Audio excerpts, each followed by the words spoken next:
Sejam todos bem-vindos a mais um episódio pelo canal da Bucocast. Estou recebendo 2 cirurgiões bucomaxilofacial em Brasília, já que eles não vão até São Paulo, a gente vem até eles, né? Esses caras estão na bucomaxilo há mais de 20 anos, já são considerados cirurgiões raiz. Eles fizeram parte da primeira turma de residência lá do Centrinho de Bauru. Professor Reinaldo Mazzottini e professor Roberto Marcotto, grandes referências da bucomaxilo. Estamos em Brasília, estou falando do professor doutor José Henrique Gomes, que tem mestrado e doutorado, e também doutor Danilo Ibrahim. Os caras são fera na bucomaxilo, em mestrado e doutorado. Estou falando com 2 doutores aqui da bucomaxilo. Doutor José Henrique Gomes, um prazer imenso recebê-lo aqui no canal da Bucocast, meu amigo. Muito obrigado, é um prazer estar aqui também. Obrigado pela gentileza, pela receptividade. E vamos fazer o melhor possível hoje. Bater um papo bacana aqui, só de resenha aqui, já faz 1 hora que nós estamos aqui no offline. Vamos começar agora o nosso bate-papo, doutor Danilo Ibrahim, mais uma vez. Obrigado pela presença, meu amigo. Nós que agradecemos a oportunidade, muito obrigado desde o primeiro contato, você e sua equipe muito gentil com a gente. E vamos conversar, né? Vamos ver se a gente fala algumas coisas boas para vocês. Tem muita coisa boa aqui, meus amigos. Me fale um pouquinho para eu entender a relação de vocês. Começou essa parceria, esse trabalho. A bucomaxilo, ninguém faz nada sozinho, né? E quando se fala de cirurgia, muito menos. Essa parceria começou quando? Lá na residência, doutor José Henrique? Então, nós nos conhecemos desde a época de colégio, assim, né? Então, a gente já é amigo há bastante tempo. Antes da residência? Antes da residência, desde garoto mesmo. Eu sou de Bauru, ele também. E depois a gente acabou fazendo a faculdade, eu fiz uma faculdade, ele fez outra, e a gente se reencontrou na residência. E como qualquer especialidade médica, a bucomaxilo é uma especialidade muito parecida com as especialidades médicas, né? A gente acaba passando todo dia, o dia inteiro dentro do hospital, de domingo a domingo, né? Então, você acaba criando um vínculo de amizade, né, com seus colegas de residência, né? Não só com o Danilo, como os outros que também fizeram um curso, são contemporâneos nossos. A gente cria uma relação forte, né, de ajuda, de companheirismo. Você passa mais tempo lá do que com a sua própria família. E aí a gente foi percebendo que a gente trabalhava bem junto, que as coisas funcionavam, e a gente se entendia bem profissionalmente, e aí continuamos trabalhando. Quem que te levou para a bucomaxilo? Como que você escolheu a bucomaxilo? Você não escolheu a medicina e acertou a bucomaxilo? Como que foi no seu caso? Ixi, é uma história complicada. Quando eu fiz vestibular há muitos anos, eu prestei vários vestibulares de outras especialidades. Eu prestei só um vestibular de odontologia, e eu passei na época em odontologia, em medicina e em direito. E aí eu desisti de fazer medicina, que eu ia ter que me mudar de cidade. Eu acabei ficando em Bauru e comecei a fazer faculdade de direito. Eu não comecei como na odontologia. E aí saiu o resultado do vestibular da odontologia, eu já estava cursando o curso de direito noturno na época. E aí eu falei, não vou pagar nada para fazer essa faculdade mesmo. Vamos ver como é que é. E aí, por quase um ano, assim, eu estudava de manhã e à tarde odontologia, e à noite eu estudava direito. Até que em determinado momento da faculdade, no primeiro ano, a gente tem anatomia. O professor meu de anatomia da faculdade, né, o professor Navarro, ele já é falecido, mas era uma referência muito grande, acredito que até hoje, na área de anatomia. Ele me convidou para ir dissecar à noite, cabeça e pescoço. E aí o horário para ir dissecar era o horário da faculdade de Direito. Aí eu faltei a aula de Direito algumas vezes para ir lá ver como é que era. Gostei de dissecar cabeça e pescoço, né? Achei interessante. E decidi fazer a cirurgia bucomaxilo por causa disso. Eu gostei do que eu mexi ali, comecei a trabalhar com a área. Você já estava na odonto, você falou, aqui é o caminho. Aí eu deixei o curso de Direito, fiquei só na odonto, já terminei a faculdade, fui para a residência e continuo até hoje. Não pensou em voltar para o Direito depois não, né? Não. E você, professor Danilo, me conte um pouquinho como que foi quem te levou para a bucomaxilo? Tem alguma referência? Como que foi isso? Tenho. Na verdade, quem me levou para odontologia primeiro, antes da bucomaxilo, eu tive a sorte de ser vizinho de frente do grande professor, doutor ortodontista Leopoldino Capelosa Filho. Caracas! Eu era um amigo do filho dele, do Gustavo. Do Capelosa. Eu acho que o Gustavo hoje é chefe de cozinha, teve restaurante e tal. Tem um outro que continua. O Guilherme seguiu. É ortodontista. E a irmã, que eu acho que é a Letícia, o nome, eu acho que eu fui fazer moda em São Paulo, alguma coisa assim. Mas o Dr. Dino era meu vizinho de frente. Eu sempre estava jogando bola E que vizinho lá você na tinha. casa dele, assim, né? Com o filho dele. E ele sempre, às vezes, me chamava, ó, vem ver como é que é aqui. Eles fazendo aqueles planejamentos ortodônticos, traçados cefalométricos. Eu comecei a pegar gosto. Isso eu estava 8ª série, primeiro colegial. E aí eu decidi fazer odonto. E lá dentro da faculdade já, a hora que apresentou a disciplina, aí foi paixão à primeira vista, né? Porque o bom da cirurgia é que eu gosto de ser, é muito resolutiva, né? Você vai, opera, resolve o caso. Então, gostei desde cara lá na faculdade. Fiz a prova para monitoria, passei em primeiro lugar, virei o primeiro monitor na época da faculdade, porque eu sou de primeira turma da faculdade que eu fiz. E aí foi seguindo. Numa época que a orto estava em alta, né? Nessa época. Muito. Não era, assim, não era o caso da Buco hoje, que parece que tem muita gente procurando a Buco, né? Diferente daquela época. Porque a Buco agora que tem, de uns anos para cá, vários cursos de pós-graduação, de especialização, na verdade. Já tinham as residências tradicionais, mas são poucas vagas, muito concorrido, e depois começaram a surgir essas especializações que aí abriu mais o leque para quem quer seguir a carreira, a especialidade. Né? De Bauru para Brasília, como que foi isso? Na verdade, teve um hiato aí, digamos assim. O José Henrique, ele veio, logo de que saiu da residência, ele veio trabalhar aqui em Brasília, acho que ele chegou aqui em 2005, e eu prestei o mestrado lá na PUC, em Porto Alegre, e passei.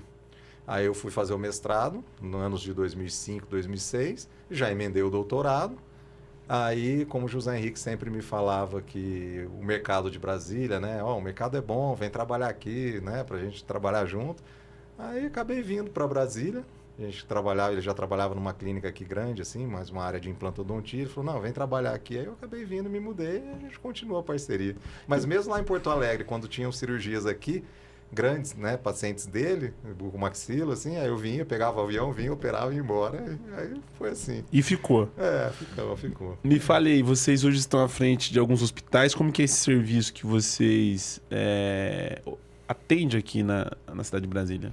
Então, hoje a gente dá aula no curso de especialização em cirurgia bucomaxilo, ali na faculdade IPESP, e nós fazemos o ambulatório e o pronto atendimento, né, quando tem paciente que chega no pronto-socorro com trauma de face, no Hospital Home, que é na Asa Sul, aqui em Brasília, no Hospital Brasília, no Lago Sul, e no Hospital São Mateus, que é no Cruzeiro, que é um bairro também aqui próximo à Asa Sul. Então, a gente atende 3 hospitais e temos o curso de pós-graduação. Danilo, eu tenho que perguntar para você, porque vocês veio de uma escola muito boa, né, de formação na residência, e vocês são professores na bucomaxilo de especialização. E a gente tem essas duas formações. Como que você, ouvi sua opinião, depois a José Henrique, como que você enxerga a formação do bucomaxilo, seja ele de uma residência ou de uma especialização? Bom, isso é uma pergunta excelente. É claro que a carga horária é totalmente diferente. A imersão de um aluno, de uma aluna de residência num hospital é infinitamente maior, né? A experiência, como a gente teve. A gente tinha horário lá para chegar, no centrinho e só. E não tinha horário para sair, era de domingo a domingo. Hoje não, hoje a gente sabe que tem as cargas horárias, né? Preconizadas pelo CFO, então as escolas seguem isso. Então eles vão ter uma experiência menor, a verdade é essa, né? Mas depende também muito do interesse do aluno, porque a gente disponibiliza para o nosso aluno não só aquele acompanhamento durante a nossa semana do curso. Ele vai com a gente em todas as nossas cirurgias fora da semana do curso. Então, o aluno que estiver interessado, ele vai estar sempre junto da gente e vai estar sempre ganhando o máximo de experiência possível. Mas é claro que uma residência ela entrega uma carga horária muito maior e, consequentemente, uma experiência um pouco maior do que um aluno de especialização. Esse ponto que o Dr. Danilo comentou, né, da questão do interesse do aluno, é uma coisa que a gente observa, né, para complementar. Porque às vezes a pessoa pensa assim, mas então só é bom quem fez a residência, por ser uma carga horária maior. Mas assim, eu não vejo dessa forma. Hoje nós temos perfis diferentes.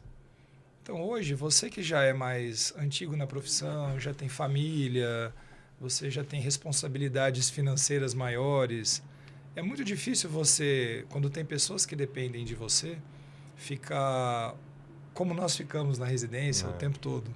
Né? Você não tem tempo de trabalhar. Né? Basicamente é isso. Então, você vê hoje que o aluno que vai fazer uma residência é um aluno mais jovem, que está mais no início da profissão, que ainda tem aquele sonho de fazer a especialidade de uma forma plena. E o aluno de especialização, geralmente ele é um aluno que já tem o consultório próprio, a maioria já tem outras formações. Então, ele quer melhorar dentro da cirurgia bucomaxilofacial, mas não de uma forma completa. Ele vem com necessidades muito específicas. Ele vem querendo melhorar a parte de oral menor, ele vem buscar um conhecimento maior sobre cirurgia ortognática, que é uma cirurgia eletiva. Raramente você vê um aluno de especialização com interesse grande em trauma. Né? Porque o cirurgião bucomaxilo, numa residência, ele vai estar num hospital porta aberta, ele vai estar atendendo o trauma o tempo todo. Né? Então, ele vai ter uma rotina de pegar o paciente que chegou com politrauma, ele vai trabalhar com as outras especialidades médicas. Então, é uma rotina de pronto atendimento mesmo, de tratamentos de urgência. O bucomaxilo que busca um curso de especialização, ele não quer trabalhar no hospital. Ele não quer trabalhar no hospital de urgência. Ele quer 3 da manhã. Né? Ele quer cirurgia eletiva. E que faz sentido nesse modo. Faz sentido. E é um curso que vai demandar um tempo menor, ele vai continuar tendo as atividades profissionais dele. E hoje nós temos essa questão das cirurgias estéticas, da parte de harmonização facial, que é uma área da odontologia.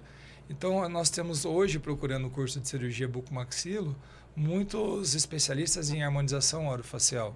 Pensando nessa área. Pensando em aumentar os conhecimentos e ampliar, né? E fazer procedimentos maiores dentro do que é permitido, né? Do que é legalmente permitido ser feito por dentista na especialidade de cirurgia bucomaxilo. Então, ele já faz injetáveis, ele já faz fios, ele já faz procedimentos menos invasivos, mais conservadores, e ele quer ampliar o leque. Ele quer fazer uma prótese customizada de malar, de mandíbula, de mento, né? Ele quer fazer algumas cirurgias um pouco maiores, que já são inerentes à especialidade de cirurgia bucomaxilo, mas que o profissional que tem uma formação voltada para a estética, ele já dá uma conotação um pouco diferente e ele consegue agregar isso para o meio de trabalho que ele já tem atualmente. Dentro da bucomaxilo, quais áreas que você flutua, que você atua, além da cirurgia ortognática? Então, hoje, né, a gente, assim, acredito que o nosso carro-chefe, né, Danilo, o que a gente mais faz hoje é a cirurgia ortognática. Né, acho que a gente já trabalha com isso há muito tempo. A nossa formação com o Dr. Roberto, o Dr. Reinaldo Mazzottini, foi muito forte nessa área de cirurgia ortognática. Nós tivemos poucos casos de trauma, o Centrinho, um hospital mais voltado para reabilitação de anomalias, reconstruções e cirurgia ortognática. Então, a gente seguiu o que a gente aprendeu na residência e se dedicou mais. Mas, a partir do momento que a gente entrou nos hospitais para fazer o pronto atendimento, consequentemente, os traumas foram aumentando. Então, hoje a gente faz muito cirurgia ortognática, até mais que trauma, mas também a gente tem muito caso de trauma. O que a gente não tem muito volume é a questão de lesões patológicas, coisas assim, que não é uma área que chegam muitos casos para a gente. Dentro da cirurgia ortognática, doutor Danilo, a gente vê a evolução da cirurgia e provavelmente você começou lá nos articulador, planejamento, né? Imagino que tem muita história aí desses casos de planejamento em cirurgia ortognática. Eu não sei como eu não tive a experiência de ver um planejamento feito no articulador de gesso. É modelo de gesso, né, que fazia e tal. Isso mesmo. Os caras falam que fazia uma sujeirada, que era um baita de uma... Não faço ideia, né? Porque eu não vi. Eu só fui na cirurgia pronta, que o cara chega já com o modelo pronto. Mas você passou por essas etapas. Me fale um pouquinho como que você vê a evolução da cirurgia ortognática, desde quando a gente começou lá atrás, enfim. E hoje nos planejamentos e tanta coisa que mudou, né? Ismael, é bem isso. A gente sofria um pouco. Porque era uma sujeira, demandava muito tempo... Né? Tinha que moldar, vazar o modelo, os doutores, nossos preceptores, nossos chefes, staffs lá, não podia ter uma bolha no modelo, então realmente era difícil. Mandava fazer de novo? Mandava fazer de novo. A gente já duplicava, fazia 2, 3 maxilas, 2, 3 mandíbulas, porque a gente planejava o nosso e sabia que ele ia corrigir, tinha que ter o modelo dele pronto. Mas ele evoluiu bastante, graças a Deus. Nós tivemos a sorte lá no Centrinho que nós tínhamos um laboratório próprio para a gente usar para fazer essa parte de gesso, fazer essa parte laboratorial. Mas realmente era muito difícil. Cada planejamento demorava 2 horas, 2h30, 3 horas, né? Mais no começo. Mas, claro, depois com a evolução, com os planejamentos virtuais, né?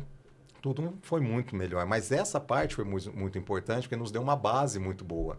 Então, a gente, por exemplo, na nossa residência, os nossos professores incentivavam nós fazermos cursos lá com o pessoal da ortodontia, por exemplo, de cefalometria básica e taipodonte, para você aprender como colar corretamente um bracket, um aparelho, para você saber fazer um traçado cefalométrico, para fazer as medidas lineares e angulares. Então, isso dá uma base muito boa. A gente tinha que ter essas aulas, né? A gente acompanhava com o pessoal da ortodontia. E a gente foi evoluindo. Aí depois, lógico, a gente fez na residência naquela época, né? Porque tem 20 e poucos anos atrás, tudo na base do modelo. E depois vieram as inovações. E foi realmente fantástico, muda muita coisa, mas com uma ressalva. A gente sempre brinca, né? A gente fala assim, olha, planejamento virtual, às vezes ele encoraja muita gente. Né? Porque lá no computador, no software, você pode colocar sua maxila, sua mandíbula onde você quiser. Mas você tem limitações de tecido mole, né? Da face.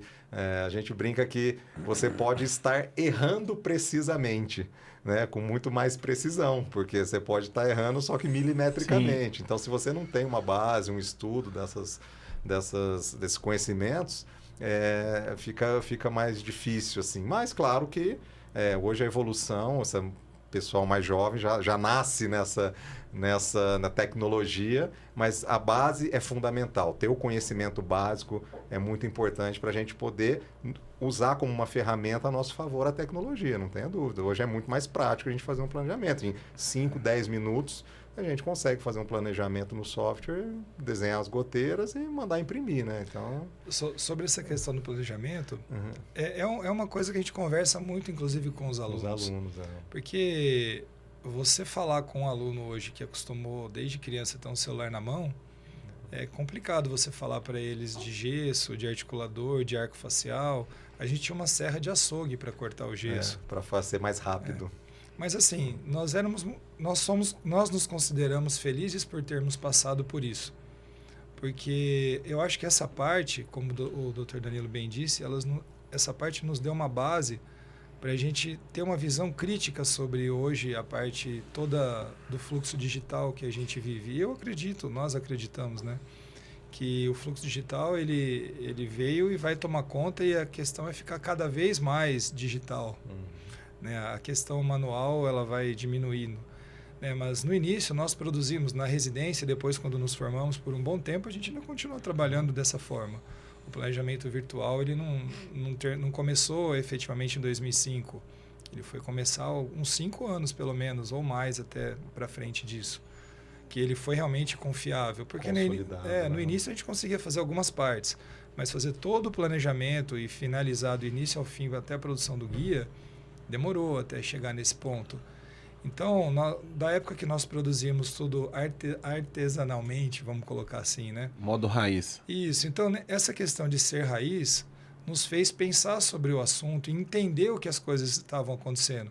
No início, a gente fazia o planejamento virtual, mas a gente fazia o traçado cefalométrico na radiografia de perfil e a gente conferia o nosso traçado manual com o que era feito no computador, porque a gente não confiava no computador.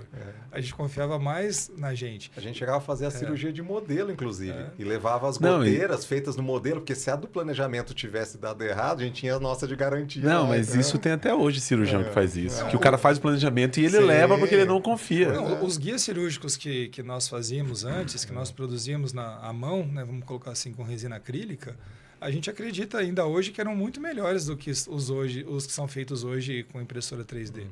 Eles eram mais delicados, mais finos, mais bem acabados. A gente tem que dar acabamento, às vezes, no guia, que vem impresso. Verdade. Então, o interessante é que quando a gente aperta o botão para o computador executar, a gente sabe o que está acontecendo. E se o computador fizer alguma coisa que não é o normal, a gente vai saber identificar. Quando você olha lá os movimentos cirúrgicos sendo executados pelo software, se você não tem essa experiência, essa análise crítica, o software que ele fizer, você não vai conseguir julgar se aquilo realmente é o que pode acontecer na cirurgia, se aquilo é normal acontecer na cirurgia, porque o computador ele é alimentado por uma pessoa. Sim. Né? Então, se você não colocou a análise facial adequada, não mediu o seu paciente de forma adequada e não tem capacidade crítica para analisar o que está sendo feito, se aquele planejamento realmente ele pode ser executado, é o que o Dr. Danilo disse, você tem chance de milimetricamente, né, fazer o certo ou fazer o errado. Falando em fluxo digital, Dr. Danilo, e a evolução na cirurgia ortognática, na questão do planejamento que nós estamos falando, também teve a questão do preparo, que hoje os alinhadores é uma realidade. Sim. E há quem diga que nós não temos mais como voltar atrás. Como que vocês conduzem os casos de cirurgia ortognática preparado com alinhadores? Existe uma preferência? Vocês têm uma forma de operar, de pedir o preparo desse paciente? Me fale um pouquinho sobre isso. Olha, a gente tem alguns ortodontistas que já estão acostumados com o que a gente trabalha, então eles já sabem mais ou menos a rotina e como preparar, mas não tem problema algum. Então, seja o aparelho fixo, metálico, o aparelho físico, cerâmico, né, o estético, ou alinhadores, tudo bem, não tem problema. A gente geralmente entra em contato com o colega que vai preparar e a gente faz, né, uma sugestão daquilo que a gente precisa, do preparo. E aí fica muito também a critério do paciente. O paciente hoje muito pede os alinhadores, né? Então ele gosta por causa da estética, não fica aquele aparelho incomodando ou machucando na boca. Então isso é importante, a gente seguir também o que o paciente tem essa experiência. Mas a gente tem uma preferência de que na hora quando for fazer a cirurgia, a gente gosta o paciente pede para montar o aparelho fixo, porque a gente muitas vezes, né, na hora da cirurgia a gente precisa fazer o bloqueio maxilomandibular, não que não dê para fazer sem o aparelho, a gente pode usar outros dispositivos, mas a gente tem conduzido dessa forma. Então, o paciente ele já vem, né? Na maioria das vezes o paciente fala, eu prefiro o alinhador, eu não quero aquele bracket na minha boca, fica me machucando. Tudo bem, não tem problema. Mas quando vai para a cirurgia, a gente orienta, né? Mesmo quando é o aparelho mais estético, cerâmico mesmo, fixo, colado, a gente pede para que faça um reforço. A gente gosta que bande, por exemplo, os molares, né? Para a gente poder ter uma certa segurança na cirurgia na hora do bloqueio maxilomandibular, para a gente não ter problema ali na hora de colocar os splints, seja o splint intermediário ou o splint final, e a gente conseguir uma boa oclusão. Na cirurgia ortognática preparado com o alinhador, o paciente, na maior parte, ele não entende esse negócio de você ter que trocar do aparelho, por que você tem que fazer isso, mas o que a gente vê por parte dos cirurgiões é a preocupação do pós da cirurgia ortognática, quando você faz com o preparo sendo feito com um alinhador. Esse seria o melhor caminho quando o paciente quer usar o alinhador, fazer essa parte que seria híbrido, né? Você colocar o aparelho e, de fato, tem uma coisa que os ortodontistas eles veem como vantagem, é que o alinhador feito, o preparo feito com o alinhador, ele prepara mais rápido. Na prática, para bucomaxilo, doutor José Henrique, faz sentido esse mais rápido? Como que é isso? É uma ótima pergunta essa sua, inclusive. Nós trabalhamos com vários ortodontistas, né? Então isso é muito rico, né? Você ter a oportunidade de ter contato com várias pessoas de várias formações. Então a questão do tempo de preparo, ela vai depender muito da habilidade que o ortodontista tem de usar determinado dispositivo. Então, se o ortodontista ele já tem uma familiaridade grande com os alinhadores, ele vai ter um planejamento interessante, ele vai terminar rápido, porque mesmo o alinhador, ele precisa de alinhadores adicionais. Tem ortodontistas que precisam usar aparatos acessórios para ajudar em alguma mecânica, e nem sempre aquele predictivo do software da Invisalign ou qualquer alinhador que seja, que deu aquele resultado final, nem sempre no final aquele resultado é obtido. Então, até a experiência do ortodontista de saber que aquele tipo de mecânica não vai acontecer exatamente como o software está mostrando, isso conta no nosso tempo de preparo. Mas a gente não tem uma limitação, né? O que a gente vê é que os tratamentos andam melhores quando o ortodontista tem a liberdade de trabalhar com a técnica que ele prefere e domina mais. Em relação aos pacientes, eles entendem bem quando a gente explica para eles a questão do aparelho. O fato é que pacientes adultos dificilmente toleram hoje em dia aparelhos fixos. É muito complicado você chegar para uma pessoa com mais de 25 anos hoje e falar, olha, você vai usar um aparelho fixo aí por 2 anos, mais ou menos, que seria um tratamento completo. Porque a cirurgia ortognática, ela não é uma cirurgia e um tratamento ortodôntico, ela é um tratamento ortodôntico com uma cirurgia no meio. Pode ser bem no início, pode ser na metade do tratamento ou mais para o final. Né? Não dá para dissociar uma coisa da outra. Então, assim, para a gente, o preparo estando bem feito, o ortodontista conseguindo levar os dentes para a posição que a gente precisa, para que exista uma oclusão satisfatória e uma estabilidade depois da cirurgia, se ele vai demorar um pouquinho mais, um pouquinho menos, para a gente não tem diferença. A gente está acostumado a receber casos de vários colegas. Em relação a ter que montar aparelho quando usa o alinhador, é porque geralmente depois da cirurgia, o paciente não volta imediatamente para o tratamento ortodôntico. Ele precisa de uma janela para cicatrizar adequadamente, para retomar e finalizar aquela movimentação ortodôntica que ele iniciou antes da cirurgia. E nesse período, a gente orienta o paciente a usar alguns elásticos. E esses elásticos, geralmente, eles vão ser favoráveis ao movimento cirúrgico que a gente fez na cirurgia. Porque a tensão muscular, depois que o movimento é feito, né, cria-se uma tensão muscular que tende a trazer os maxilares de volta para a posição inicial. É lógico que não vai voltar à mesma posição, mas a gente tem 1 milímetro de recidiva, 2 milímetros de recidiva, enfim. Isso, a chance de recidiva ela é proporcional à quantidade de movimento cirúrgico. Quanto maior o movimento, mais tensão muscular vai ter e mais risco de recidiva. Então, os elásticos que a gente usa depois da cirurgia, naquelas liguinhas, elas ajudam a segurar esse risco de recidiva. Então, quando a gente mostra isso para o paciente, ele entende, ele aceita de uma forma mais normal. Dá para operar sem o aparelho? Dá. O paciente de trauma que a gente precisa bloquear e está sem aparelho, a gente vai fazer um tipo de bloqueio. Mas parafusos de bloqueio e aparatos que você tem que instalar na boca do paciente para fazer esse tipo de situação, acabam sendo mais desconfortáveis e trazendo mais dano do que montar um aparelho. Agora, em questão de tempo, o que nós observamos, isso é off-label, não tem nenhum trabalho mostrando isso. Mas quando o paciente ele usa os alinhadores, a gente espera um tempo um pouco maior para liberar o retorno para a finalização ortodôntica. Por quê? Porque quando você coloca os alinhadores, a superfície deles que fica em contato ela é lisa. Então o paciente ele cria uma instabilidade oclusal depois que ele retoma o tratamento com os alinhadores. E se você retoma esse tratamento de uma forma precoce, muitos pacientes começam a relatar dor articular. Então, a gente costuma esperar um tempo maior para liberar esse paciente para retomar a finalização ortodôntica depois que opera. Normalmente, com 60 a 70 dias, a gente libera para fazer o aparelho quando é convencional, para retomar. Quando é alinhador, a gente espera, às vezes, 4 meses para poder o paciente continuar depois. Falando sobre o início de tratamento que você estava comentando aí, faz muito benefício antecipado? Gosta de fazer? Não gosta? Como que você enxerga isso? Olha, o benefício antecipado, ele é válido. Ele é muito válido. Né? Só que a gente precisa confiar muito no ortodontista que trabalha com a gente. Porque nós vamos colocar os dentes numa posição que não é a melhor oclusão, acreditando que o ortodontista depois vai continuar vai conseguir chegar depois naquela oclusão esperada. Né? Então, quando a gente pode não fazer o benefício antecipado, a gente costuma não fazer. Porque a gente tem essa discussão. Qual é o benefício que eu estou antecipando? Tirar a ansiedade do paciente de operar logo? Porque no final, o que ele não usou de aparelho antes da cirurgia, ele vai ter que usar depois. Então, o que eu estou antecipando?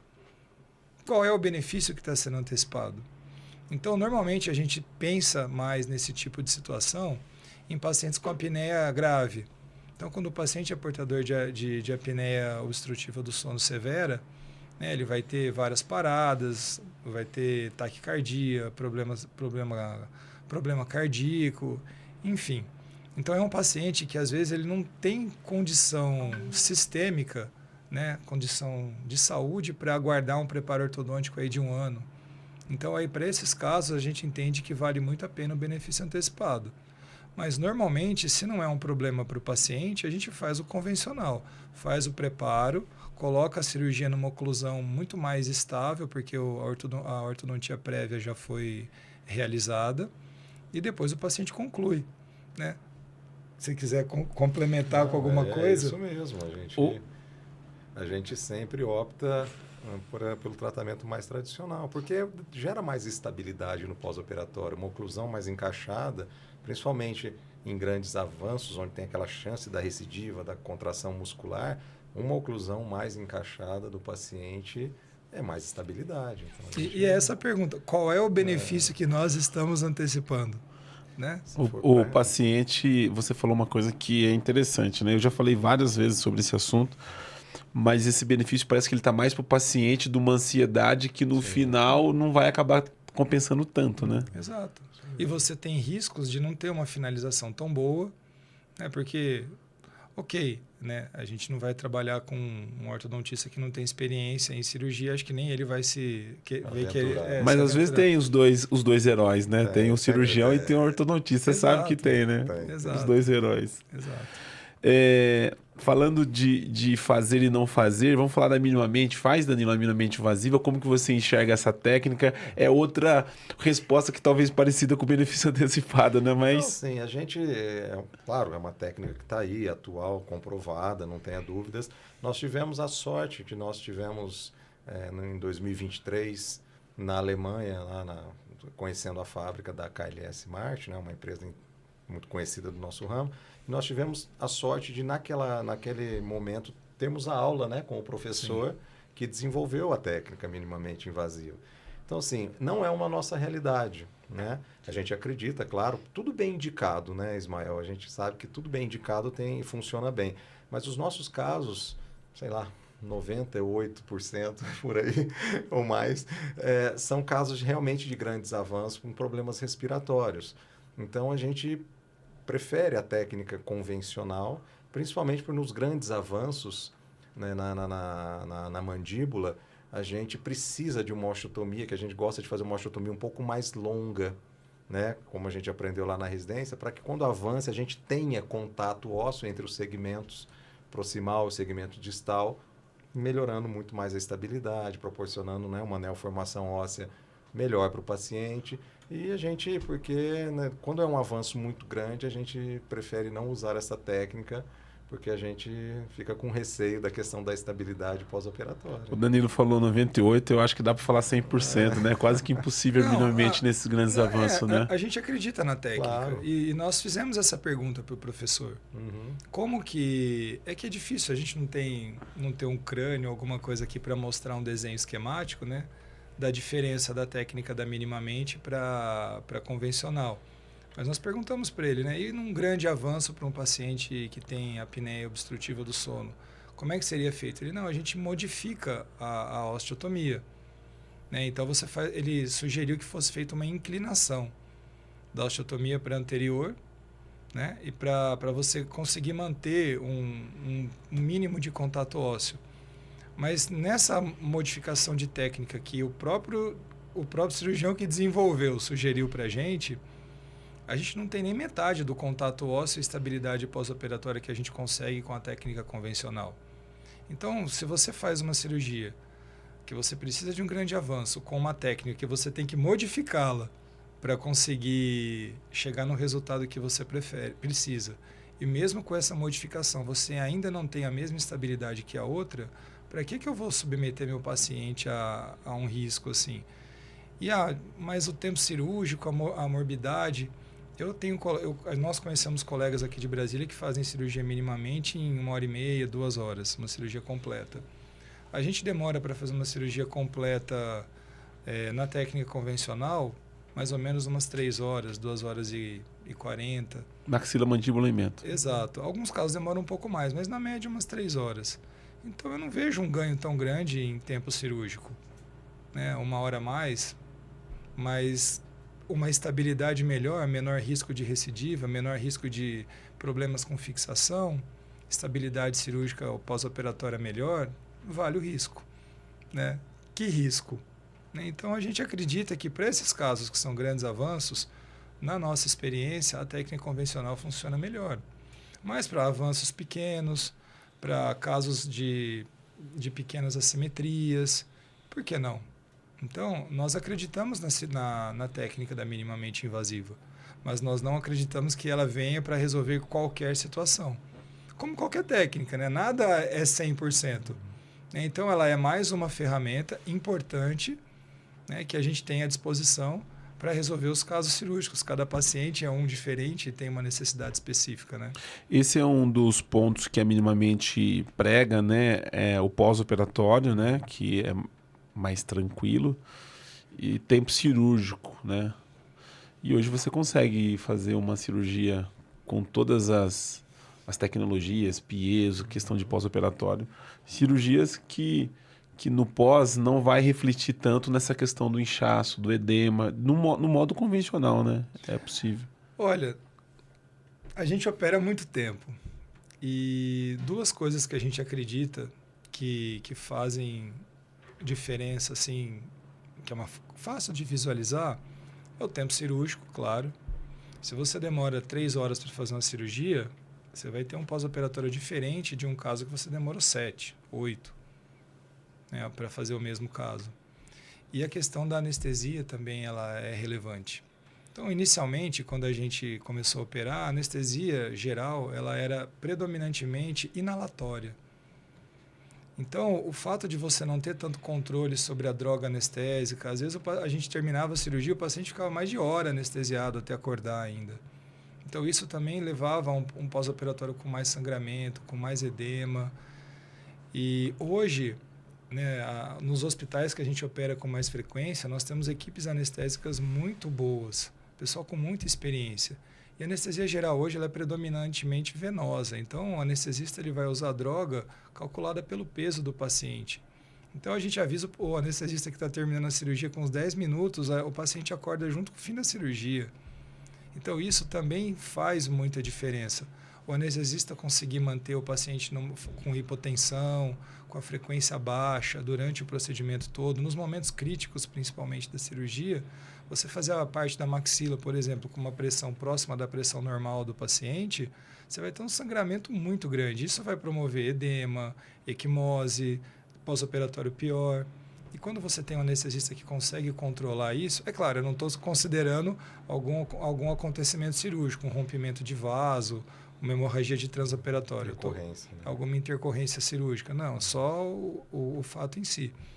Você tem um anestesista que você pode contar com ele nesses momentos, isso é fundamental. Então, o tempo cirúrgico e qualidade de anestesia tem muito a ver com pós-operatório. Agora, tem a habilidade do cirurgião e a técnica. Então, a minimamente invasiva, você vai ter menos acesso, menos manipulação de tecido. Então, teoricamente, você vai ter uma resposta pós-operatória mais moderada, mais leve. Mas isso não é garantia, né? Então, eu não vejo a questão da técnica em si um benefício tão grande em relação ao pós-operatório. Eu acho que o tempo cirúrgico e a qualidade de anestesia tem mais relação do que a técnica em si. Alguns colegas já falaram sobre isso e a questão da anestesia. Eu vi uma aula de um professor falando sobre isso, faz muito sentido no pós-operatório, a participação do anestesista, enfim, é bem interessante isso. Professor Danilo, você falou sobre os grandes avanços, né? E, obviamente, precisa de uma expertise e um conhecimento nesses grandes avanços, principalmente para os pacientes com apneia obstrutiva do sono. Onde está o desafio maior? Aqui a gente tem perguntado para alguns colegas, a gente tem algumas perguntinhas de gaveta, com relação ao trauma. Qual é a área mais difícil de você conseguir devolver qualidade para o paciente, né? Um paciente politraumatizado. O pessoal diz que é a região orbitária, que é de reconstrução, que exige mais desafio. Quando a gente pergunta de cirurgia ortognática, a maior parte fala que entre as indicações, o paciente mais complexo de você devolver essa qualidade é nos pacientes assimétricos. Eu queria que vocês falassem a grandes avanços e o paciente assimétrico, onde está o maior desafio e quais são Qual é o pulo do gato para esse cirurgião que está... Porque eu fiz um curso com o professor Otávio Ferraz, de São Paulo, e ele tem essa referência em apneia obstrutiva do sono. Eu me lembro que ele falava dos grandes avanços. Então eu imagino que existe um desafio você fazer esses grandes avanços na cirurgia ortognática. E também do paciente de assimetria facial. Concordo, Ismael. Eu acho que a assimetria facial realmente é um grande desafio.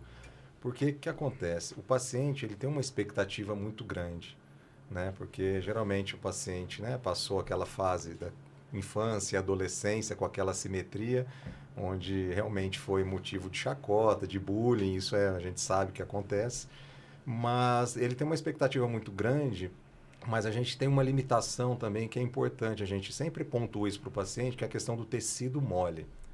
Porque a gente vai fazer o planejamento virtual e vai atuar no tecido duro, no tecido ósseo.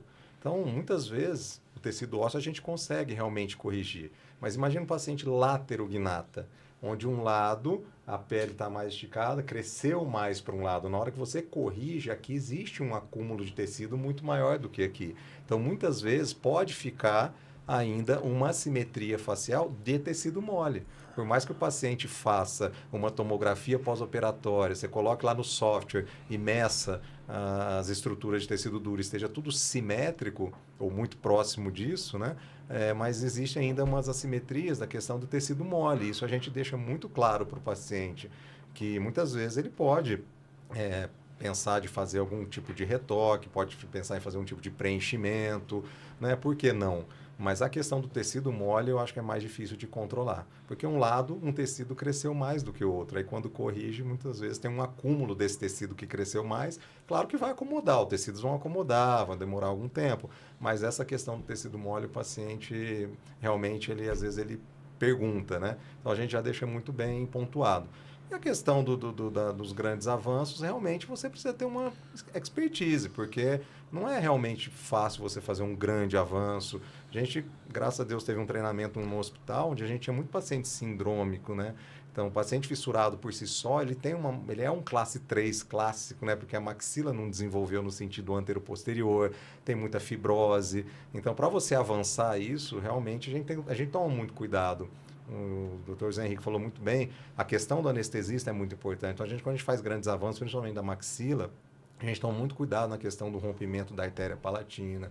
A gente pede, em alguns momentos, para que o anestesista até suba um pouquinho a pressão, para que haja uma perfusão sanguínea dessa maxila, para que não haja um risco de necrose, porque a gente avança, muitas vezes rompe os vasos e com uma hipotensão corre-se um risco muito grande de termos alguma necrose, seja questão anterior, né, de tecido mole, tecido duro.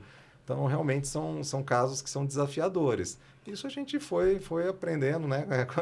Com o passar do tempo, né? Esse desafio já passou, mas sempre estamos aprendendo. Já ficou um pouco para trás. Já. E essa questão do grande avanço e dos pacientes assimétricos é muito interessante, que daí a gente cai em dois pontos hoje polêmicos, né, na questão da cirurgia, né, que é a questão do fluxo digital e a questão estética. Então, assim, hoje questiona-se muito se o cirurgião bucomaxilofacial, dentista, pode fazer cirurgias estéticas, né? Tem uma discussão, sim, né? demais. Se vira especialidade, se não vira. Então, você pega um paciente com uma grande assimetria de face e corrige isso é uma cirurgia estética. Né? Eu não tenho dúvida que isso é uma cirurgia estética. Então, dentro da cirurgia bucomaxilofacial, nós já temos várias cirurgias que são realizadas desde o início da especialidade, já são referenciadas dentro da especialidade, que são cirurgias estéticas. Mas é que a conotação que tem sido dada hoje, ela é mais forte em relação à estética. Então, quando você está trabalhando com função na face, que é o objetivo primário da cirurgia ortognática, quando você corrige a questão funcional, consequentemente você está corrigindo a questão estética. Só que hoje eu vejo muita gente que oferece o tratamento para o paciente, mas ele esquece de avisar o paciente que ele também está corrigindo a função. Ele só está corrigindo a estética. Então você pega, por exemplo, um paciente, no caso de grande avanço, um paciente de apneia, ele vai ter a mandíbula muito curta. Se eu chegar para esse paciente e falar para ele, olha, eu vou fazer uma cirurgia porque você não tem queixo. A queixa é o queixo. Né? Você está dando uma conotação somente estética. Vai melhorar o perfil, vai melhorar a projeção? Vai. Mas se eu chegar para ele e falar, olha, eu vou fazer uma cirurgia de avanço grande de mandíbula e mento, porque você precisa abrir via aérea e respirar. É uma conotação funcional. Mas no final eu vou fazer a mesma coisa. Então, o que falta, eu acho, hoje é um pouco de entendimento em relação a isso. Eu não vou puramente corrigir a estética do paciente. Então, a maioria dessas cirurgias que nós fazemos, ela está corrigindo a função e, consequentemente, a estética também. Um paciente que tem um laterognatismo, né, que tem a mandíbula torta, ele não mastiga direito, ele tem dor articular, mas ele tem um problema estético. Então, se eu chegar para o paciente e falar, olha, eu vou corrigir o seu queixo que é torto, de uma forma bem nada técnica, né, falar para o paciente, eu estou falando para ele que eu estou fazendo uma cirurgia estética. Mas, na verdade, eu estou corrigindo a função mastigatória, a função articular, o posicionamento da musculatura labial. Então, todas essas cirurgias que hoje muitos consideram como uma cirurgia estética, o dentista que é bucomaxilo agora está querendo fazer cirurgia estética. Na verdade, a gente já faz essas cirurgias estéticas há mais de 20 anos, mais de 30 anos. Antes da gente trabalhar, já são feitas. A questão é que hoje a conotação dada é essa. Em relação ao fluxo digital, eu acredito que no futuro a gente consiga simular melhor o tecido mole, que foi bem o que o Dr. Danilo disse, que nós temos, quando tem um paciente com laterognatismo, por exemplo, nós temos uma simetria de tecido duro e de tecido mole. E quando você tem um paciente que precisa de um grande avanço e você projeta aquele osso para frente, você vai mostrar mais assimetrias que quando os maxilares estavam retroposicionados, elas não apareciam. Então, se eu avançar, alongar o queixo, a mandíbula de um paciente, eu vou esticar o tecido mole e vou trazer para frente o que estava lá atrás. E isso vai ficar mais aparente na face. Então, eu posso mostrar falhas que eu não tinha antes. Hoje, eu consigo precisamente medir a parte de tecido duro do paciente com software, mas eu ainda não tenho nenhum software que reproduza fielmente o movimento do tecido mole. Então, quando a gente tiver uma evolução nesse sentido, de eu ter mais confiança, até o que eu vou precisar fazer de, entre aspas, retoque, hoje no pós-operatório que a gente faz depois da cicatrização, e quando precisa de alguma questão de tecido mole, a gente corrige com preenchimento, indica para um colega, enfim. Eu talvez conseguisse prever já na cirurgia primária. Então, eu acho que a evolução seria mais nesse caso, hoje, da questão do fluxo digital, da previsibilidade de movimento do tecido mole. E a questão das cirurgias estéticas, nós já fazemos cirurgias estéticas. A gente só não chama assim. Né? Que, inclusive, o professor Roberto Macoto é um cara muito voltado para essa questão da estética do paciente na cirurgia ortognática, né? Sim. Um cara que eu assisti Ele algumas é muito aulas dele, detalhista, muito né? detalhista. O cara... Segmentação de maxila, né? Eu vi uma aula de um professor dizendo que ele não segmentava a maxila por questões do pós-operatório, infecção e tal. Expansão de maxila também, né? Que muitas das vezes o paciente tem que fazer expansão num tempo antes. Como que vocês conduzem esses casos quando existe indicação de segmentação? Faz segmentação? Quando tem que fazer expansão, faz antes, faz num único tempo? Queria que vocês falassem Eu um pouco falo, sobre você isso. fala. Fica à vontade, está aqui, mano. A cirurgia ortognática, ela tem por finalidade de corrigir a questão funcional do paciente no sentido vertical, horizontal, anteroposterior e transverso. Então, eu avançar uma maxila, eu reposicionar superiormente uma maxila, que num paciente de sorriso gengival, ou avançar num paciente classe 3. Se ele tem uma maxila trésica e é uma questão esquelética, se eu tentar fazer isso ortodonticamente, eu vou tirar o dente do osso. Então, se eu preciso expandir, eu vou expandir. Não tem como não fazer a expansão. Se ele tem um problema esquelético transversal, isso precisa ser corrigido. Então, não tem como um cirurgião bucomaxilo, na nossa opinião, né? Claro. Não tem como você não trabalhar com expansão cirúrgica de maxila ou com segmentação na ortognática de maxila. Isso é fato. É uma coisa que a gente tem que conviver. O que é melhor? Então, o paciente vai querer operar 2 vezes? Eu não queria. Difícil. Eu não gostaria. Difícil. Agora, se eu falar para você que se você for fazer tudo de uma vez, você tem risco de necrose, de abrir uma fístula, um buraco no meio do seu palato, do meio do seu céu da boca. Risco de perdas dentárias. Risco de necrose, risco de perda dentária, risco considerável. Aí você não começa a pensar com outros olhos em fazer em 2 vezes? Então, a decisão entre fazer em 2 tempos ou em tempo único é a quantidade de expansão. Se você precisa de uma expansão pequena, uma correção pequena, por que não fazer em um tempo único? Então, sempre é o custo-benefício. Quanto eu vou colocar em risco o meu paciente fazendo uma expansão de 12, de 15 milímetros de uma maxila e mais um avanço de 7, 8 milímetros de uma maxila no mesmo tempo cirúrgico? Qual é o risco de necrose que eu vou ter num caso desse? De fístula no palato? Então, é custo-benefício. Então, se são expansões grandes, com riscos maiores para o paciente, a gente sempre tenta conduzir em 2 tempos.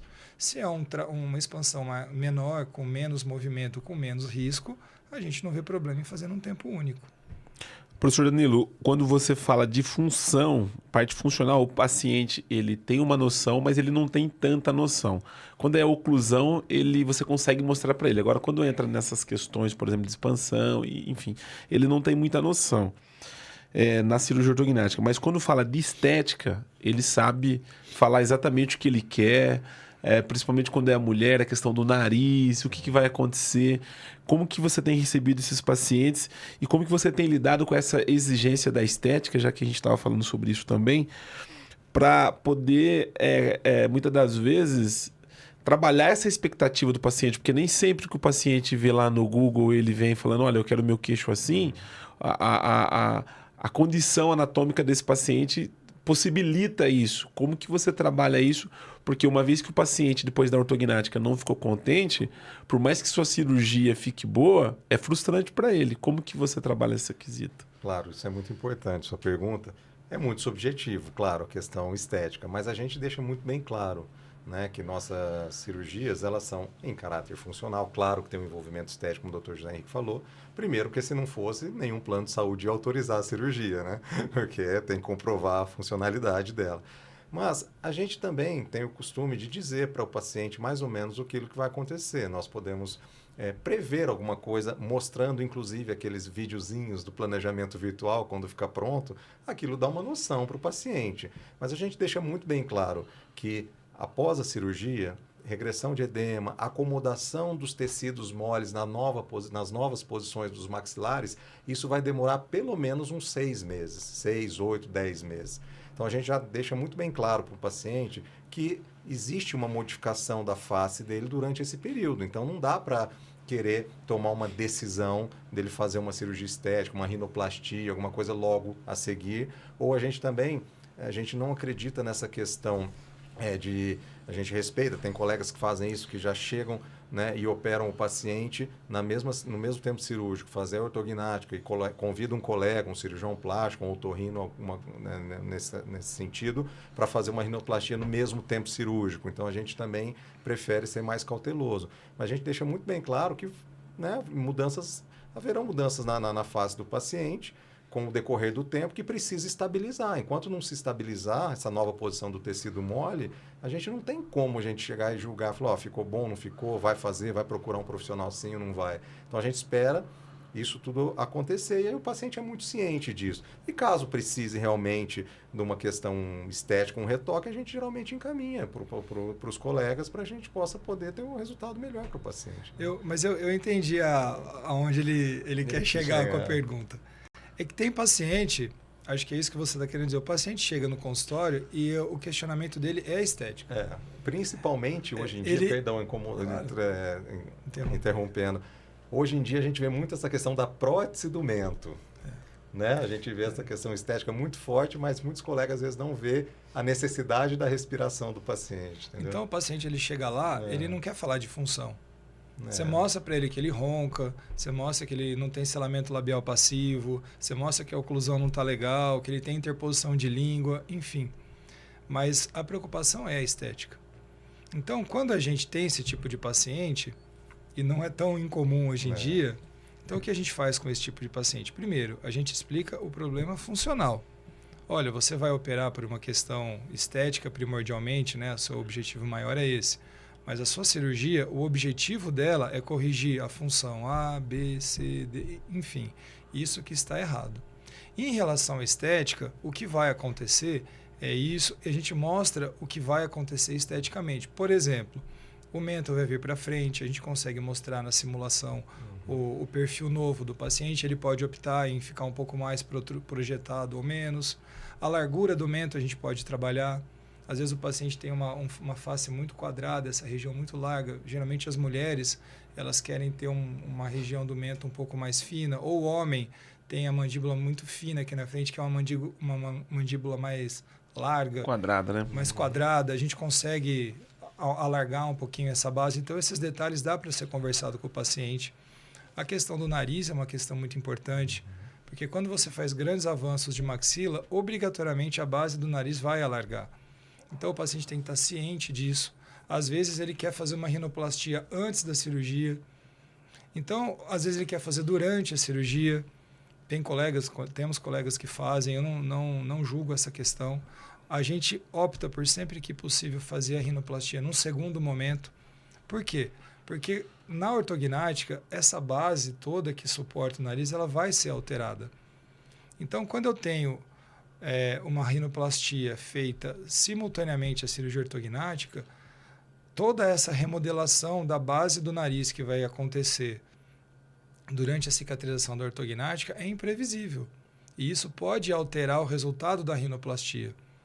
Então, se eu tenho um avanço grande de maxila, você fazer uma rinoplastia é arriscado você precisar de uma correção depois, de uma segunda cirurgia de rinoplastia. Então, o que a gente costuma fazer com esses pacientes com exigência estética muito grande é pontuar e dar uma sequência. Então, olha, o laterognata, enfim. Primeiro, você vai fazer a ortognática. E a gente vai esperar um tempo para cicatrizar. Quanto tempo? Uns 6 meses. Após isso, a gente vai conseguir avaliar a remodelação óssea, a acomodação dos tecidos moles, o posicionamento final do teu nariz, a base alar. A partir desse momento, a gente vai fazer uma reavaliação. E aí nós vamos conversar se você precisa de algum retoque, de algum procedimento estético para melhorar alguma simetria de tecido mole. A rinoplastia pode ser feita, mas aí já é uma base que não vai mais ser alterada. Então, o resultado da rino é mais previsível. Então, esse tipo de conversa que a gente tem com o paciente geralmente funciona bem.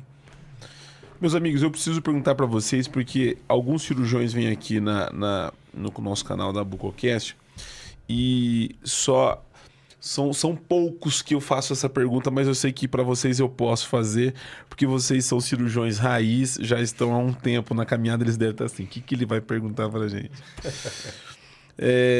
Nós estávamos em um congresso recentemente e o professor Roberto Piteri trouxe uma aula falando sobre complicações na cirurgia ortognática. E a gente sabe que só tem quem opera. Quem não opera, não tem. O cara que disser assim, eu opero e eu nunca tive complicação, tem alguma coisa errada.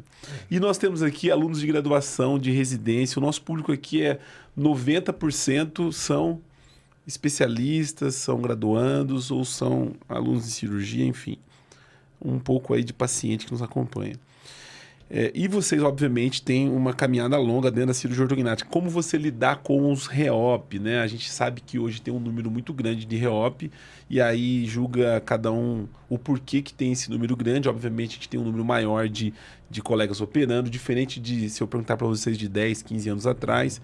Mas falar para esse cara que vai precisar reoperar o seu paciente por qualquer situação que aconteça, que faz parte. Vocês falavam em recidiva, existe na literatura casos que pode ter uma recidiva.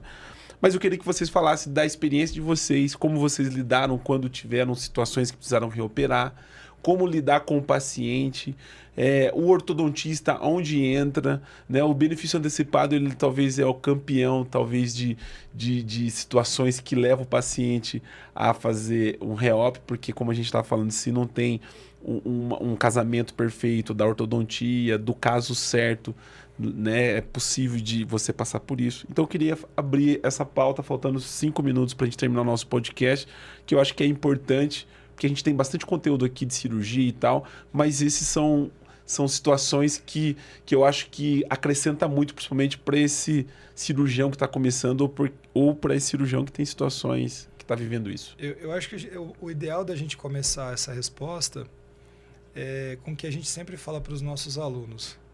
É que tudo que você conversa antes com o paciente, antes da cirurgia, é explicação. Tudo que você conversa depois é desculpa. Então, para você lidar bem com uma eventual complicação, o mais importante é você ter conversado antes com o teu paciente sobre a possibilidade daquilo acontecer.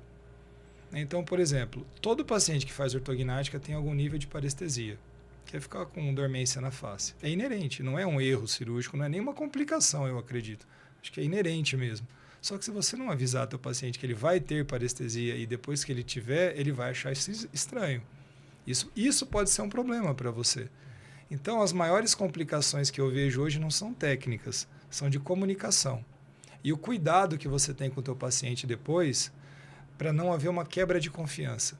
Porque se você estiver junto com o seu paciente, mesmo que você tenha problema de fixação, recidiva e até ter que reoperar, o paciente não vai perder a confiança em você. O problema maior está quando você precisa de uma reintervenção e o teu paciente não confia mais em você para você realizar isso. Então, o cuidado do paciente antes, durante e depois é fundamental para que a quebra de confiança não aconteça, porque daí realmente você tem um problema. Em relação a complicações, graças a Deus as nossas complicações são muito pequenas. A gente tem no transoperatório algum sangramento, alguma coisa, mas o que é mais comum, e você me ajuda, por favor, Danilo, se eu estiver esquecendo de alguma coisa, mas o que a gente mais tem de problema é algum nível de recidiva. Mas o que acontece é que você tem uma recidiva que ortodonticamente não seja possível de ser corrigida, é porque você não mobilizou adequadamente os maxilares ou porque você não fixou adequadamente esses maxilares. Então, geralmente, a gente tem um nível de recidiva muito pequeno. Que isso é uma preocupação da minimamente, com questão da fixação, né? Mas que o ortodontista consegue corrigir na mecânica. Então, para você evitar isso, mobilizar bem os maxilares, ter uma fixação e contato ósseo adequado e ter um preparo ortodôntico adequado. Porque você vai ter uma oclusão mais estável no pós-operatório, coisa que no benefício antecipado nem sempre você tem. E na minimamente também não. Às vezes você não tem uma estabilidade de fixação e um contato ósseo tão adequado na minimamente e você não tem uma oclusão muito estável no benefício antecipado. Então isso pode gerar algum nível de recidiva e precisar reoperar. Recentemente nós tivemos algumas reoperações por assimetria realmente do paciente, mas aconteceu porque o material de fixação falhou. É isso que eu ia pontuar. A placa dobrou. Aliás, a placa desdobrou. E você sabe que vocês estavam falando isso e é interessante que o ortodontista ele tem uma participação importante no resultado final da cirurgia. A pergunta que eu faço para você, doutor Danilo, é o seguinte: quando dá tudo certo, o ortodontista e o bucomaxilo comemora e felizes para sempre, né? Porque o paciente é dos dois. Eu nunca sei de quem que é o paciente, sempre faço essa pergunta, mas esse paciente é de alguém, né? Ou é do ortodontista? Geralmente é do ortodontista. Geralmente é do ortodontista, eu também vejo. A maior parte do tempo é o ortodontista. Mas quando tem problema, que a gente sabe que tem, você acredita que existe talvez esse problema inicial na ortodontia, por exemplo, se esse caso não tiver 100% pronto e o cirurgião antecipar isso, a ortodontia contribui para o erro lá na cirurgia. Mas eu queria que vocês falassem um pouquinho onde que entra a participação quando dá errado também. Pode dizer mas que... se não está preparado adequadamente ainda... Não, mas você entende. Mas você entende o que eu estou dizendo, claro, né? Quando o cirurgião fala assim, não, vamos operar, tá bom, o caso já tá... E não tá, né? Enfim, acontece isso, né? Essas questões, ela tá presente dentro do dia a dia desse cirurgião. Mas aí a equipe tem que ter firmeza. Tem que estar coesa. Não dá para você se deixar levar pela expectativa e ansiedade. Porque a mecânica ortodôntica, ela não acontece no prazo que a gente espera sempre. Tem paciente que não movimenta o dente. Por alguma questão, aquele paciente não tem uma resposta igual a que a maioria dos pacientes tem. E aí aumenta a expectativa do paciente, aumenta a expectativa do cirurgião, do ortodontista.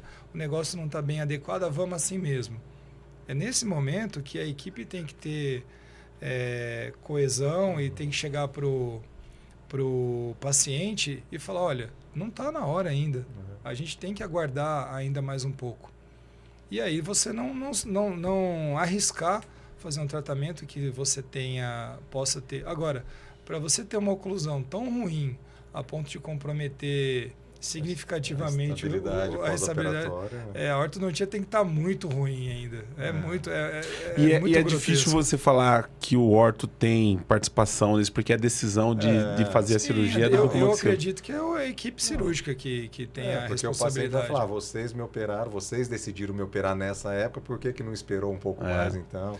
Mas só para concluir, o paciente, de quem ele depois que ele faz a cirurgia ortognática e dá tudo certo e ele vai seguir a vida dele, termina a ortodontia, tira o aparelho e vai viver a vida dele. Existe recidiva ortodôntica. Sim, pode acontecer. Pode acontecer. Os dentes se movimentarem e voltarem. Se acomodarem. E aí o paciente, ele volta no ortodontista ou no cirurgião? Quando ele tem uma recidiva ortodôntica. No cirurgião. Ele volta no cirurgião. Vocês... na verdade, o meu podcast começou do final. Eu queria... no começo eu não considerei muito, então... Eu vou deixar o convite para vocês voltarem numa próxima oportunidade. É um prazer. No offline aqui, gente, a gente fez um podcast excelente, viu? Que ficou tudo no off. Mas numa próxima oportunidade a gente vai trazer umas pautas mais pertinentes. Eu sei que vocês têm uma referência dentro da especialidade e a gente tem essa liberdade de poder falar, de poder conversar. E eu fico muito agradecido pela presença de vocês.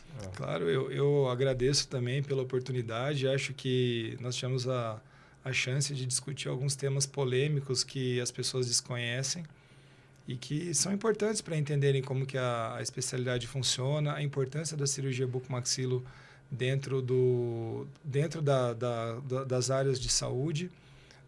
Nós não somos uma área puramente estética, nós somos uma área reconstrutiva, reparadora. A gente trabalha dentro de hospital junto com as equipes médicas, mas o nosso treinamento ele é exigido da mesma forma. E pelo fato de nós não sermos médicos de formação, parece que a exigência sobre a nossa área é maior. O dentista está aí junto, a cobrança é maior. Se acontecer algum problema com a gente, parece que o erro é maior. Mas a gente trabalha duro para merecer estar no lugar que nós estamos, para honrar as pessoas, os colegas bucomaxilos que vieram antes da gente e conquistaram esse espaço. Então, a gente tem essa preocupação como profissionais e com os profissionais que a gente forma dos nossos cursos, para que mantenham a qualidade e o nosso espaço dentro das áreas de saúde. É mais fácil fazer um podcast ou fazer uma cirurgia ortognática? Fazer uma cirurgia ortognática. E como você falou muito bem, muitos espectadores aí são alunos graduandos e pós-graduandos. Esse recado é muito importante para eles, para que eles possam se formar bem para manter o nosso espaço mesmo. Sim, sim. E que intercorrências acontecem. E para eles têm que estar bem preparados para saber como solucioná-las. Isso é muito importante. E se vocês não estiverem preparados para resolver os problemas que surgem nos reops, pode trazer para eles que eles resolvem aqui, viu?